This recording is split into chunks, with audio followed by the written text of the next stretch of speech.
Hi friends, welcome to Street Light Tamil. இன்றைக்கி நம்ம சேனலில் ஒரு டேட்டாபேஸ் எப்படி க்ரியேட் பண்ணுறது அப்படின்னு பார்க்கலாம் வாங்க. இப்போது அதுக்கான கமாண்ட் வந்து create database. இப்போ வந்து நான் ஒரு டேட்டாபேஸ் நேம் நம்ம கொடுக்கணும். மாஸ்டர் டிபி அப்படின்னு சொல்லிட்டு ஒரு டேட்டாபேஸ் நேம் கொடுக்குறேன். இது வந்து சிம்பிள் கமாண்ட் தான், சரிங்களா. F5 கொடுத்துட்டிங்கன்னா உங்களுக்கு இது ரன் ஆகிடும், சரிங்களா. இப்போது டேட்டாபேஸ் க்ரியேட் ஆகிடுச்சு. பார்த்தீங்கன்னா மாஸ்டர் டிபி வந்து க்ரியேட் ஆகிடுச்சு.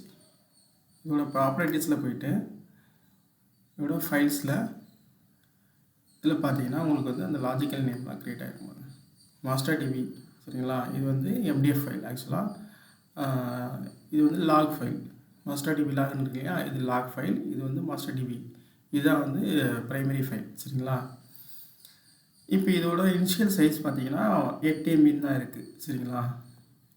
அதே மாதிரி இங்கே பார்த்தீங்கன்னா by 64 MB auto growth, maximum size வந்து அன்லிமிட்டட் இருக்குது. இதை நம்ம எக்ஸ்பிளைன் பண்ணுறேன். இப்போ இங்கே பார்த்தீங்கன்னா இன் எம்பின்னு இருக்கு இல்லைங்களா. இப்போ இதை வந்து 64 MB வந்து எடுத்துக்கும். ஒவ்வொரு வாட்டியும் ஃபைல் வந்து க்ரோ ஆகும்போது 64 MB வந்து ஸ்பேஸ் வந்து அது எடுத்து கொடுக்கும் உங்களுக்கு, சரிங்களா. இப்போ இந்த இடத்துல வந்து அன்லிமிட்டட்னு கொடுத்துருக்கிறதால நம்ம வந்து எவ்வளோ டேட்டா வேணாலும் ஸ்டோர் பண்ணிக்கலாம். இந்த லிமிடேஷன்ஸ் கிடையாது, சரிங்களா. இதே இந்த இடத்துல வந்து 100 MB லிமிட்டட் நம்ம கொடுத்துட்டோம்னா 100 MB மட்டும்தான் உங்களால் டேட்டாவை ஸ்டோர் பண்ண முடியும் டேட்டாபேஸில், சரிங்களா. அதுக்கப்புறம் பார்த்தீங்கன்னா இந்த பாத்தில் தான் நம்மளுடைய டேட்டாபேஸ் ஸ்டோர் ஆகிருக்கு. இந்த பாத் வந்து டிஃபால்ட்டாகவே அதை எடுத்துக்கும். நம்ம வந்து டேட்டாபேஸ் இன்ஸ்டாலேஷன் பண்ணும்போது எந்த பாத்தில் நம்ம வந்து டேட்டாபேஸை ஸ்டோர் பண்ணணும், எந்த டைரக்டரியில் ஸ்டோர் பண்ணணும்னு சொல்லி நம்ம அதில் கொடுத்துருப்போம். உங்களுக்கு டவுட்டாக இருந்ததுன்னா இன்ஸ்டாலேஷன் வீடியோவில் பாருங்கள். ஃபைல் நேம் வந்து பார்த்தீங்கன்னா ஒன்று வந்து MDF, இன்னொன்று வந்து LDF. MDFனா மாஸ்டர் டேட்டா ஃபைல், LDFனா வந்து லாக் டேட்டா ஃபைல், சரிங்களா. இது வந்து டிஃபால்ட்டாகவே அதுவே க்ரியேட் பண்ணிக்கும். இதுவே இல்லை நம்மளாம் எக்ஸ்பிளிசிட்லி இதெல்லாம் கொடுக்கணும், எனக்கு வந்து 100 MB தான் வேணும், இந்த பாத்தில் தான் ஸ்டோர் பண்ணணும் அப்படின்னா அது எப்படி க்ரியேட் பண்ணலாம் அப்படின்றது பார்க்கலாம் வாங்க. அது க்ரியேட் பண்ணுறது வந்து க்ரியேட் டேட்டாபேஸ். இப்போ வந்து ஒரு ட்ரான்சாக்ஷன் டேட்டான்னு சொல்லிட்டு ஒரு டேட்டாபேஸ் வச்சுக்கிறேன், சரிங்களா. ப்ரைமரி இந்த இடத்துல அந்த டேட்டாபேஸ் நேம் நம்ம கொடுக்கணும், சரிங்களா. Transaction data.mdf. இப்போ கமா கொடுத்துட்டு ஃபைல் நேம் கொடுங்க. ஃபைல் நேமில் எந்த பாத்தில் இது வந்து ஸ்டோர் ஆகணும், சரிங்களா. இந்த பாத் ஆல்ரெடி நீங்கள் க்ரியேட் பண்ணி வச்சுருக்கேன். நான் காமிக்கிறேன் பாருங்க. ஈக்குவலில் இந்த பாத்து நான் ஆல்ரெடி க்ரியேட் பண்ணியிருக்கேன். இந்த ஃபோல்டர் எம்டியாக இருக்குது, சரிங்களா. இப்போ இந்த பாத்தில் எனக்கு இந்த ஃபைல் வந்து ஸ்டோர் ஆகணும் அப்படின்னு சொல்லிட்டு நான் வந்து என்ன பண்ணுறேன்,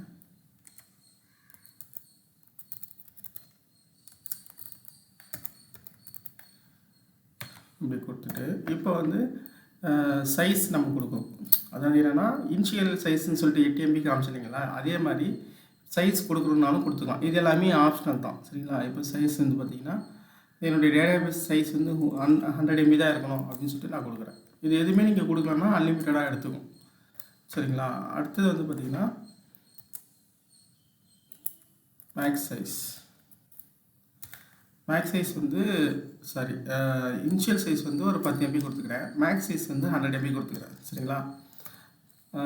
மேக்ஸ் சைஸ்னால் 100 MB மட்டும்தான் நம்ம டேட்டா வந்து ஸ்டோர் பண்ண முடியும், சரிங்களா. இனிஷியலாக 10 MB எடுத்துக்கும். டேட்டாபேஸ்க்கு நம்ம க்ரியேட் பண்ணுவோம் இல்லையா, அப்போயே வந்து பார்த்திங்கன்னா 10 MB எடுத்துக்கும். மேக்ஸிமம் சைஸ் வந்து 100 MB மீன்ஸ் உங்களால் 100 MBக்கு மேலே டேட்டாவை ஸ்டோர் பண்ண முடியாது. இப்போது ஃபைல் க்ரோத் வந்து ஒரு 5 MB கொடுத்துக்கிறேன், சரிங்களா.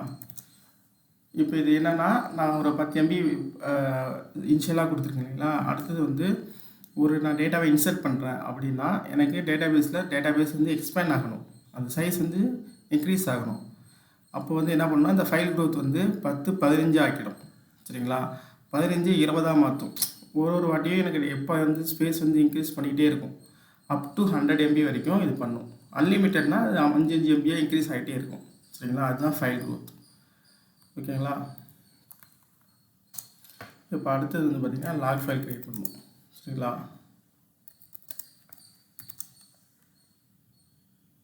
இப்போ இதே மாதிரி தான் இதை நான் காப்பி பண்ணிக்கிறேன்.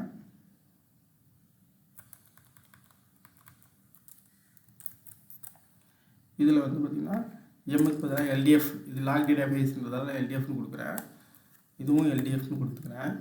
இப்போ இது வந்து இனிஷியல் சைஸ் வந்து 1 MB கொடுத்துக்கிறேன். இதுக்கு வந்து மேக்ஸிமம் சைஸ் வந்து ஒரு 25 MB இருந்தால் போதும் அப்படின்னு சொல்லி கொடுத்துட்டு, ஃபைல் க்ரோத்தும் வந்து எனக்கு 1 MB இருந்தால் போதும்னு சொல்லி கொடுத்துட்டு நான் க்ரியேட் பண்ணிடுறேன். அவ்வளோதாங்க. இப்படி பண்ணிட்டீங்கன்னா உங்கள் டேட்டாபேஸ் க்ரியேட் ஆகிடும். பாருங்கள், சக்ஸஸ்ஃபுல்லாக க்ரியேட் ஆகிடுச்சு. சரிங்களா?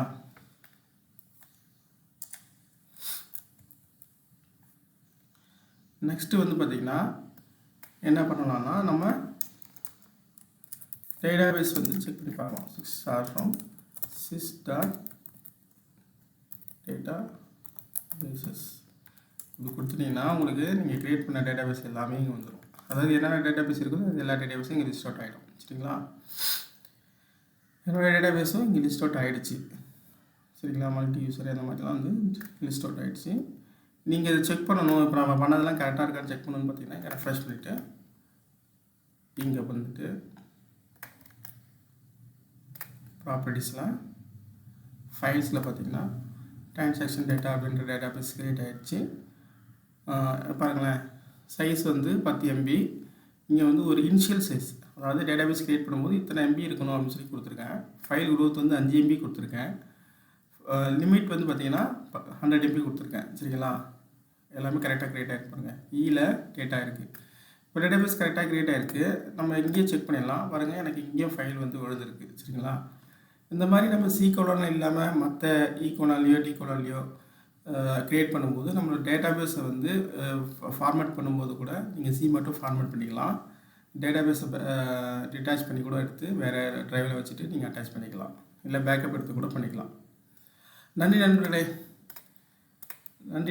இன்றைக்கி நம்ம இந்த டேட்டாபேஸ் எப்படி க்ரியேட் பண்ணுறதுன்னு பார்த்துட்டோம். சரிங்களா? வர வீடியோவில் டேபிள் எப்படி க்ரியேட் பண்ணுறது, அதுக்கப்புறம் வர சீக்வன்ஸாக நம்ம வீடியோ பண்ணுறோம். சப்ஸ்கிரைப் பண்ணுங்கள், ஃபாலோ பண்ணுங்கள் நண்பர்களே. Thank you very much.